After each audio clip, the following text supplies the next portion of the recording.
Hey guys, welcome back to Tech Talk Fridays. I'm Jamie. Hope everybody enjoyed their Easter break. If you're still on leave or not back to work yet, congratulations. I managed to get a couple of days off, which was nice. Get reacquainted with the couch, always a good time. So this week we've got part two of our big screen discussion, projector versus big screen TV. Just talking about, I guess, the pros and cons of each different technology. Certainly don't want to suggest that there's a right answer or a wrong answer.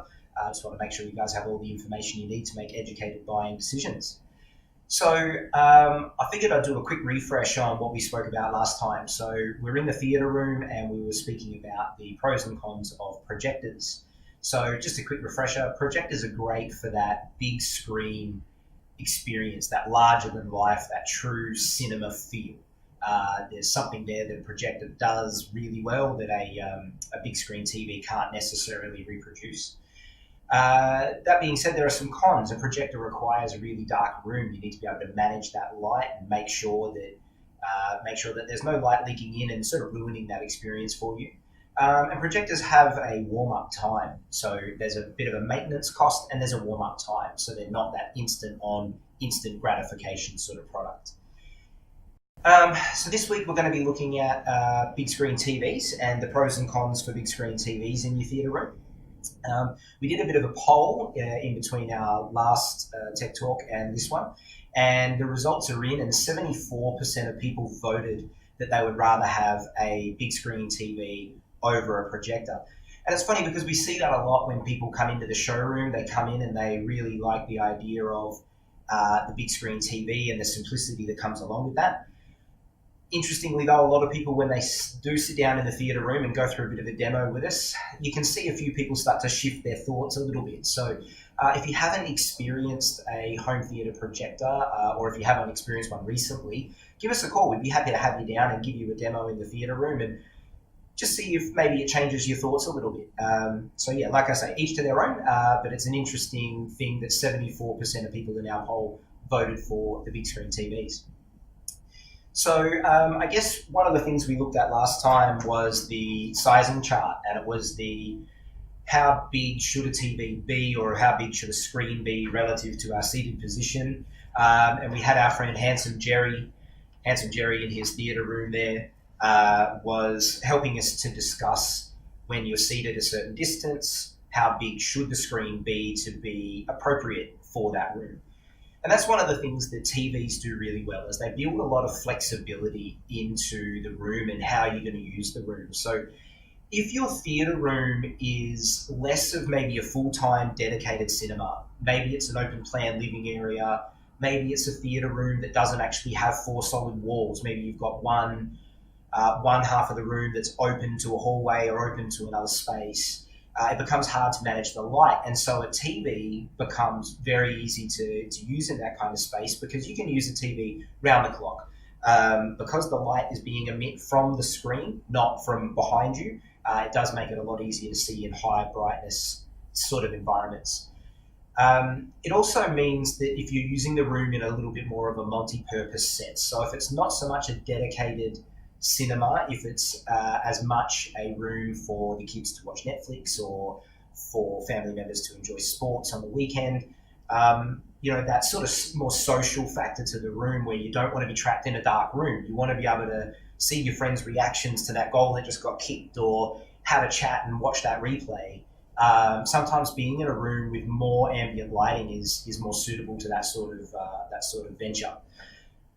So TVs can offer a little bit more flexibility in that regard. The other one, I guess, is seated. So again, talking about that viewing distance, if you've got a nice big corner couch with a big chaise at one end, you sometimes could be sat too close for a projector to be a viable solution for the room.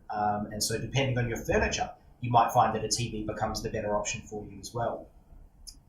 Gamers, lots of gamers would prefer a TV. They have faster response times or refresh rates, however you want to look at that, than most of the projectors out there do. Also, with a lot of the newer TV technology and a lot of the newer high-end gaming consoles with the high dynamic range and brightness and shadow detail, things like that, the TVs can often do a better job of it.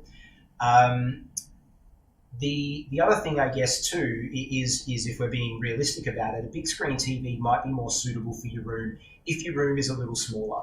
So if you've got a room that's less than 4 meters or 3.5 meters, a big screen TV is probably a better value proposition. One of the challenges with projectors is their throw distance, and there's a ratio.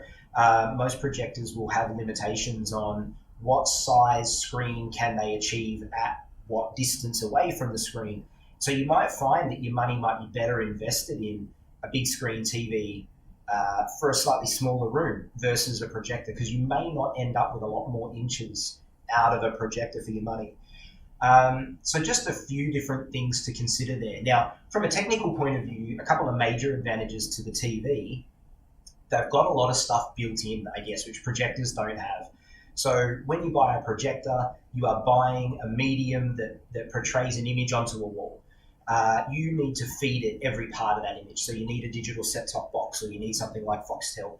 You need a media player or something that has Netflix, or maybe a Blu-ray player, something along those lines. But you need something that can, I guess, give you the source. Whereas with a lot of the modern big screen TVs, they're all smart TVs these days. Behind me here, we've got the Sony 75-inch Ultra HD TV. And this bad boy, and a lot of TVs like it, have got, high definition digital TV tuners built in. They've got Netflix and Stan. This particular TV is based on the Android operating system, so you can throw any number of apps in there, the Amazon Prime and everything. They're all preloaded. It's got the App Store, so you can download more apps and make it do what you want to do. So there's a lot of value there as well, in that you don't need this other slew of devices to work within the system. The big screen TVs really bring a lot of that to the party in themselves. So I guess for most people, they're probably a lot of the decision-making factors. So remembering what we spoke about last time, make sure the screen size is appropriate for your seated distance. Seated distance divided by 3 equals your maximum recommended screen height. And that's for 1080p viewing. You can go a bit bigger than that for 4K viewing, like I mentioned in the last video. And then just consider the room conditions. If it is a darkened room, a projector might be ideal. If it's a room with a little more natural light, or you want a bit more versatility in the room, then a big screen TV might be the better way to go. Hopefully that gives you guys enough information to get out there and make some educated buying decisions. As I mentioned before, if anybody wants to see any of these comparisons in real life, give us a call or an email, or contact us on Facebook. More than happy to have you down to the showroom, show you through our theatre room, and let you experience for yourself some of the differences between projection versus big screen TV. Guys, that's me for another week. Thanks very much for joining me. Have a great weekend ahead. Be safe, and I will see everybody next Friday for the next Tech Talk. Take care.